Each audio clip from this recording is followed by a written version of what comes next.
This video is sponsored by Audible. Disney's Marvel's Loki is the third entry in the new catalog of MCU TV shows on Disney+. And while the shows haven't been bad so far, for some people they haven't really proven their worth yet. But honestly, Loki is the first of the new shows to actually be really, really good. And I liked WandaVision just fine, but it had the usual Marvel flaws that I've come to expect. Cool premise, great performances from the main characters, and irritating side characters with a really lame B-plot that drags the story down. And I'm not even going to repeat how much I didn't like the Falcon show. But I still saw the Loki trailer and I recognized that it looked unique and fun, and thank God I was right for once because this show slaps. But before I break it all down, we have a quick word from today's sponsor. This video is sponsored by Audible, and at this point, it's no secret that I love this service. I've been talking about Audible for years, since way before I was even sponsored by them. Audible is, of course, the leading provider of audio-based entertainment, and I think at this point, most of my ear activity consists of Audible content. In the past year especially, audiobooks have been super important to me. Audible is the only way I've been able to enjoy the work of some of my new favorite authors, since I'm constantly on the go. With Audible, I can always make a hefty dent in my audiobooks if I'm on a long plane ride, or at the gym, or even just working at home. And now you guys can get in on the action and start listening with a free 30-day Audible trial. You can get full access to thousands and thousands of all-you-can-listen audiobooks, original entertainment, and podcasts. All you gotta do is visit audible.com/cosmonaut or text Cosmonaut to 500-500 to get started with a free audiobook for yourself. You can also check the link in the description for all that good stuff. And as usual, I like to recommend some audiobooks, and this time I just have to recommend the Wheel of Time series. I talked about it in my last ad read, but this time I'm serious. This series is crazy. It's kind of like classic fantasy, but with a bit of a twist. If you like well-known tropes being inverted, then I think you'll dig this. If you ever went through Lord of the Rings and you were like, this is pretty good, but it needs a little more spice, then let me tell you, Wheel of Time is for you.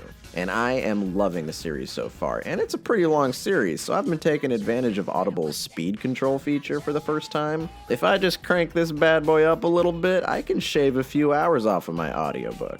The best thing about Audible is that you get a free audiobook just for trying it out. I've gotten so many of my friends into audiobooks just on that deal alone.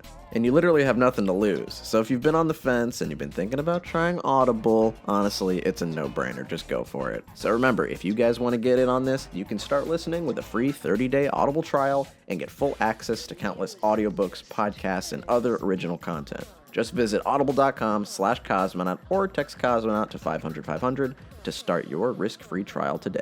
And as usual, I would like to thank Audible for sponsoring this video.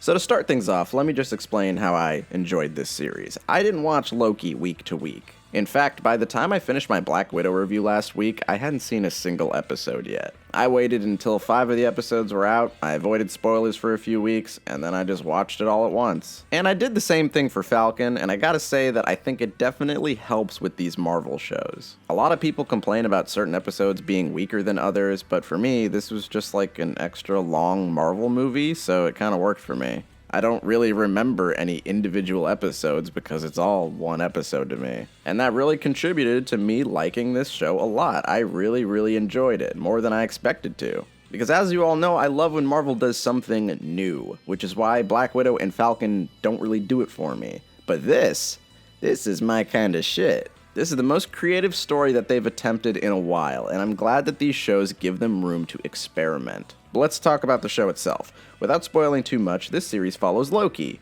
Not the dead Loki, but the other Loki that hops out of the Avengers' custody during Endgame. He gets arrested by Time Police for breaking the timeline, and Owen Wilson recruits him to help fix the timeline. As such, this series features a lot of world building, which is actually surprisingly not that common in the MCU. Now yes, a lot of the drooling fanboy idiots might be mad that the Infinity Stones are paperweights in this story, but to me it shows that the MCU is officially putting that storyline on the shelf, and they ain't gonna fuck with it anymore. That stuff's done with, it's over. Forget about it. I very much enjoy the way that this show paves the way for new Marvel stories. My prevailing theory is that alternate realities are going to be the new, main thing in the MCU, with at least 3 of the upcoming movies dealing with reality-altering shenanigans in some way. And while I was skeptical at first, I currently think that this is probably an acceptable follow-up to the Thanos storyline. But everybody always talks about how each MCU thing lines up with the rest of the franchise. How does this show function on its own? Well, like the previous Marvel shows, this show serves as a character study for a character that we're familiar with, but we haven't gotten this much time with. And I've said this before, but I do appreciate this approach with these shows. I recently watched a few Marvel movies the other day, and Loki is kind of a butt monkey in all of them. He's usually just the punchline of a joke. And when he's not being beaten up by somebody, he's usually doing something evil or betraying someone. But as usual with these MCU shows, it made me like the character a lot. In this show, Loki has to basically speedrun his character development because this Loki was literally just ripping a dude's eyeball out a few hours ago. He is not the nice guy who sacrifices himself for his brother. And normally I'd say it's not a good idea to go backwards and redevelop a character that already got character development, but somehow it works here. Because this Loki actually has more character development in this show than he gets in any of the movies. For instance, in Ragnarok, Loki just puts his dad in a nursing home, and then he takes over Asgard, and then he lives on a slave planet with billionaires until he gets bullied into helping Thor, and even then, he still betrays him and comes back at the last second to help him. This is honestly not a lot of growth or character development, but we are supposed to see him as, a good guy. And of course, the greatest way to turn a character good is to kill him. On the other side of things, we have this Loki, who has an entire series runtime to learn to be a better person. And it's much deeper than,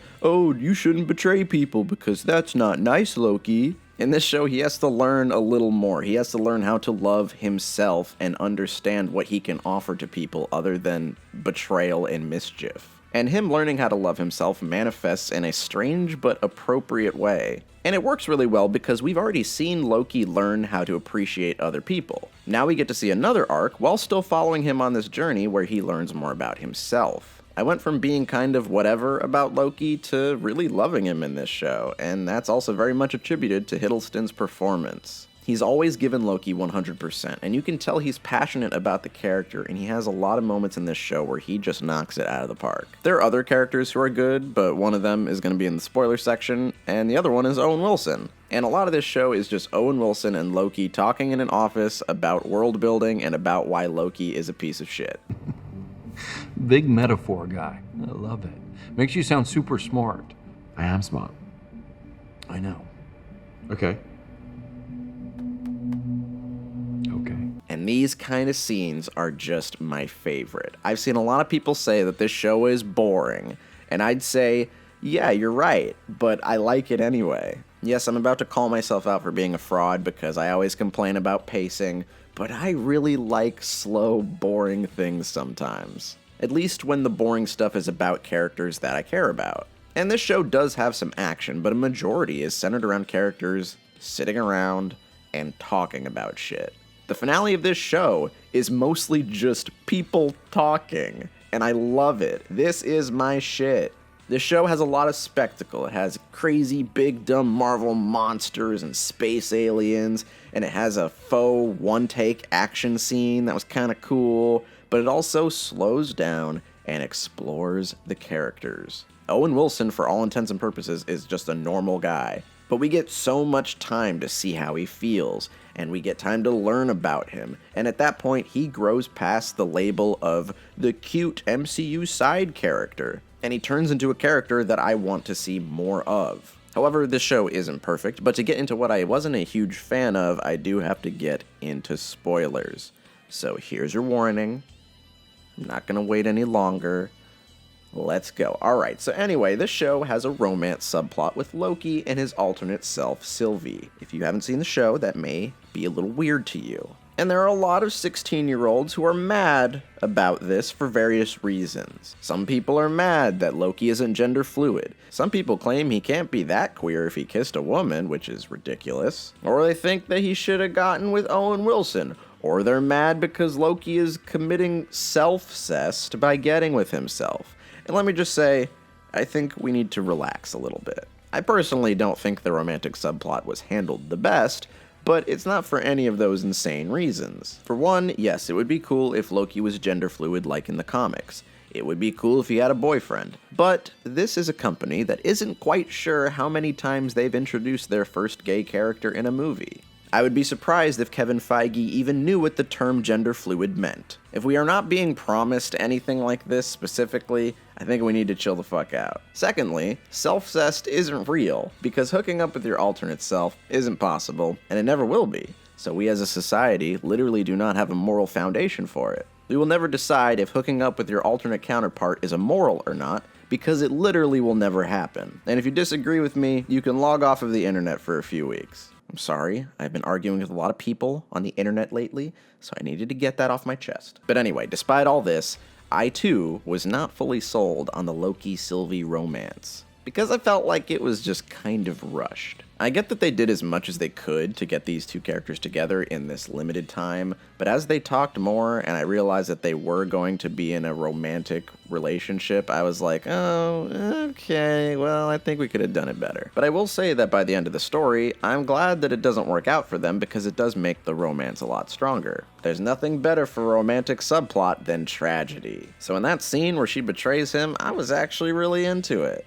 And I will say that conceptually, I do like the idea of Loki falling in love with another version of himself. Because not only does it show how much of a narcissist he is, it shows that he's letting go of his selfishness by learning to put someone else before himself. And it is really, truly heartbreaking to see him in the finale begging for her to trust him when we know that this is the only time we've ever seen Loki tell the truth. I think that's a wonderful way to put a little bow on a Loki storyline. The romantic subplot does end up fixing itself by the end of this season, but I do think that it would have been better if they talked about it less. From the second these characters meet each other, they immediately start flirting, they start talking about love, they start talking about people they dated, and then the second they get back, everybody that knows them talks about how much they're in love with each other. It's just constantly thrown in our face, and I think that romances need to be built up organically. A lot of work can be done in a romantic subplot without needing words, and I think this is just a case where I would have liked to see more subtlety in the earlier parts of the story. But as a whole, the romantic subplot isn't the worst,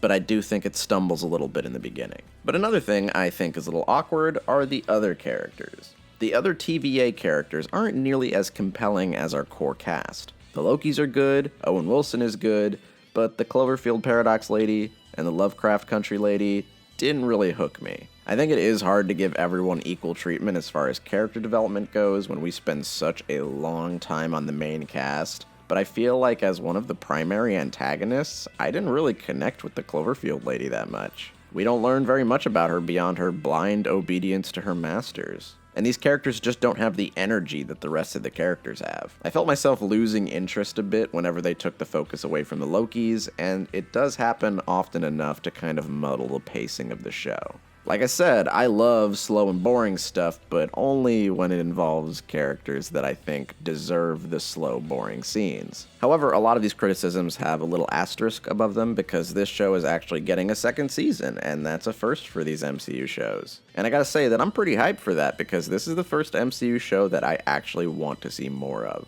WandaVision was cute, but that story is over, and it's time for Wanda to go do other stuff and be in other movies. But this show was a lot of fun, and it does offer room for even more creative storylines. Oh, and on the subject of later seasons, I just want to say that I love Jonathan Majors as Immortus, or soon-to-be Kang the Conqueror. As the big bad of this series, he makes a huge statement in just one episode. His performance is fantastic.